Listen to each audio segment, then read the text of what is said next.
Fala pessoal! Os brasileiros estão classificados para a terceira fase da Libertadores. Falta só um mata-mata para chegarem à fase de grupos, que eu sorteio no dia 17 de março. O Corinthians avançou contra a Universidade Central da Venezuela, mas foi com mais sofrimento do que todo mundo imaginava. O Corinthians ele empata em 1-1 na ida lá na Venezuela, sai na frente e toma gol de empate, e faltou criatividade para conseguir um resultado melhor. No jogo de volta, o Corinthians joga com vontade, tem intensidade, mas erra muito defensivamente, e o jogo terminou 3-2 para o Corinthians. O Corinthians abriu o placar, tomou um empate. Fez o segundo gol, tomou um empate. Terminou 2-2 no primeiro tempo. Daí pressionou no segundo tempo. Chegou a sofrer com alguns contra-ataques na Universidade Central, mas no final o Yuri Alberto fez o terceiro gol, o segundo dele na partida, e o Corinthians avançou e vai enfrentar o Barcelona de Guayaquil na fase 3 da Libertadores. E o Bahia, ele enfrentou o The Strongest, empatou em 1-1 na ida, lá na altitude, que teve um jogador do The Strongest que foi expulso, e na volta aplicou 3-0 jogando em casa e vai enfrentar na fase 3 o Boston Rivers do Uruguai, que eliminou o Nublense, que é um time que já enfrentou o Flamengo.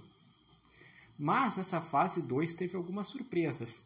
Por exemplo, o Santa Fé, que já foi campeão de Sul-Americana, foi eliminado pelo Iquique, que foi um time que enfrentou o Grêmio lá por 2017 na Libertadores da América.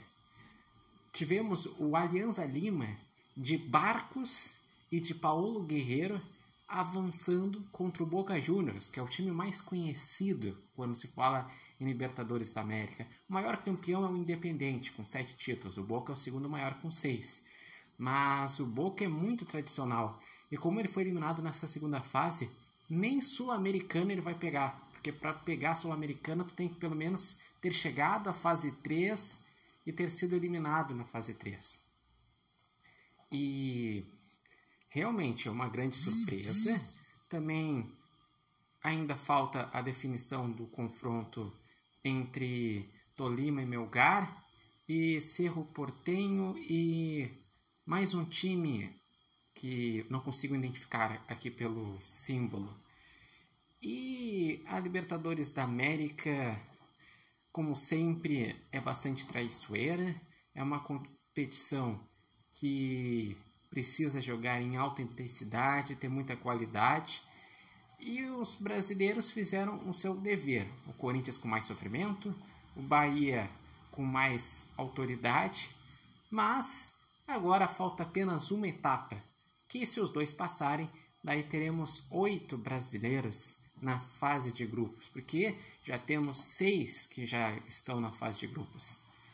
O Botafogo, o atual campeão da Libertadores e do Brasileirão, Palmeiras, Fortaleza, Flamengo, Inter e São Paulo já estão na fase de grupos. E eu gostaria de saber de vocês, qual que é a expectativa de vocês nesta fase 3 da Libertadores? Qual brasileiro deve sofrer mais? O Bahia contra o Boston Rivers ou o Corinthians contra o Barcelona de Guayaquil? Os dois brasileiros avançam? E entre os brasileiros, qual time vocês têm mais expectativa nessa Libertadores da América? Deixem aqui nos comentários, lembrando que esse vídeo tem oferecimento de Barbearia Independência e vocês podem acompanhar o Repórter Matheus Wolff no TikTok, no Instagram e no canal do YouTube Repórter Matheus Wolff. Eu digo que nessa fase 3 eu tenho expectativa que o Corinthians sofra mais do que o Bahia, porque o Barcelona de Guayaquil é um time tradicional, que já chegou à semifinal de Libertadores em 2017, que é mais conhecido no cenário da Libertadores do que o Boston Rivers. Mas isso não quer dizer nada, porque na teoria, quem era para sofrer mais na fase 2 seria o Bahia, que pegou um The Strongest, que é mais tradicional, mas o Bahia passou com facilidade, e o Corinthians, que pegou um time que estava jogando pela primeira vez na Libertadores, passou sofrendo. Então, resta aguardar os confrontos que devem acontecer nas próximas 2 semanas, nos próximos 2 meses de semana, e depois aguardar para ver quais vão ser os grupos da Libertadores da América.